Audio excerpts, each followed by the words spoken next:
Hey everyone, I'm here. Today I'll be reading from a subreddit, so let's jump right into it. For context, this is the second time this story has been posted. The first time it was deleted for breaking Rule 3, which is understandable, so let's hope they did their self-reflecting. Because this story is pretty good. I first noticed him on the bus. He was sitting 3 rows behind me, staring at me. His lips were moving like he was whispering something, but I couldn't hear what he was saying. I thought it was nothing, just some random creepy dude being a little weird. And I tried to focus on my book. I didn't want to be rude, but I kept glancing at him out of the corner of my eye.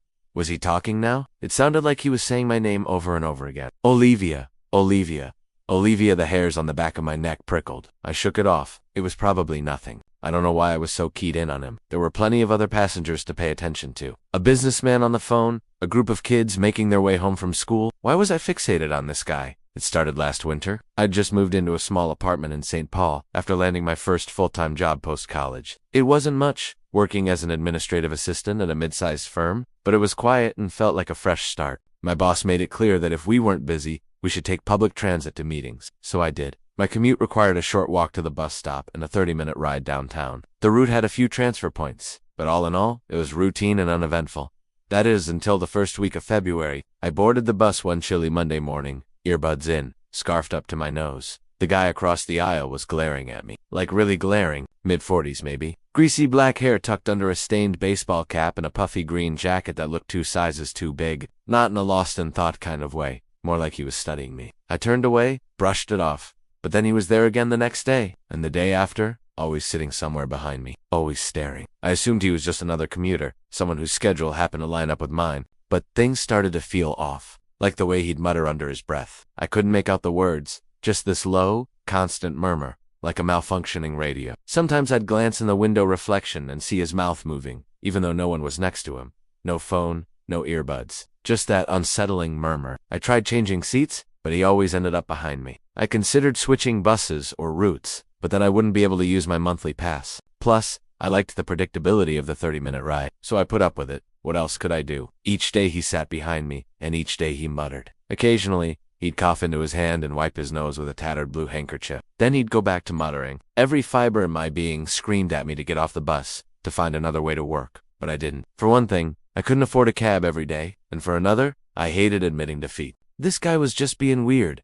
That's all. There was no way he knew who I was. I changed my route a few times, but he was always there. I don't know if he followed me off the bus, but he was waiting for me when I got to my transfer point. Sometimes he'd be 2 stops ahead of me, sitting patiently on a bench. When I got there, he'd look up, nod his head once, then go back to whatever he was looking at. One particularly frigid day, I took shelter under a tree. He joined me after a minute and stood silently a few feet away. As I waited for the next bus, he shifted from foot to foot. I pulled my collar tighter. What was he doing? Did he live near me? Was this all just a coincidence? At one point, he ran his hand over his balding spot, then tapped his phone, which was propped up against the bench. I heard him say, "In about an hour," and I wondered who he was talking to. I wanted to get away from him. I wanted to scream at him. I wanted to demand an explanation. But I was frozen. Fear had sapped all my strength. When the bus arrived, I practically ran to it, sliding into a seat by the window. As soon as I heard the doors close behind me, I exhaled, shoulders slumping.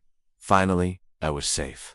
Or so I thought, because there he was, sitting right behind me. Oh, God. What did he want? This wasn't a coincidence anymore. This was harassment. I wanted to call the police. I fumbled for my phone, hands shaken. I typed out a hasty message and sent it to my boyfriend. Something wasn't right. I needed help. We got off the bus together, keeping a respectful distance.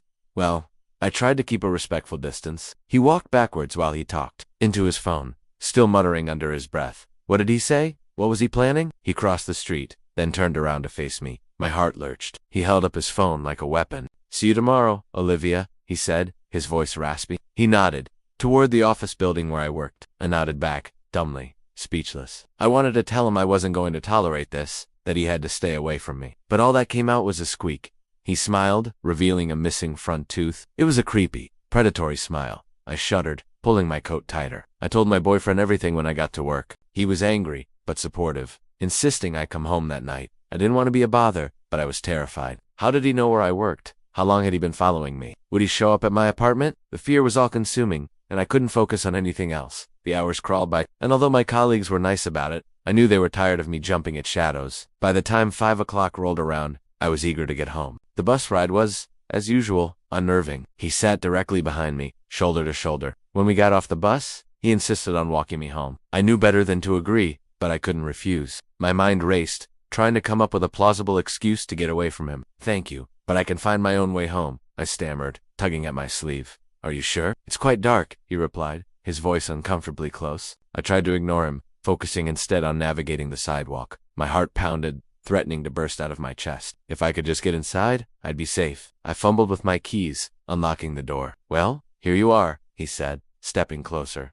Be careful inside, Olivia. Some people hurt those who trust them. His words hung in the air as I stepped past him, shutting the door behind me. I never saw him again, but his parting words have stuck with me. To this day, I wonder if I was actually in danger. Was he just a creepy stalker or something worse? Maybe it doesn't matter. All that's important is that I'm okay. I'm safe. Or am I? That was a terrifying story. I think he was definitely stalking her. But hey, at least she's safe now, okay? Maybe not. He did say be careful inside. Anyway, that is all for me today. I hope you enjoyed that Reddit story. And if you did, feel free to stick around and check out more content. I'll see you later.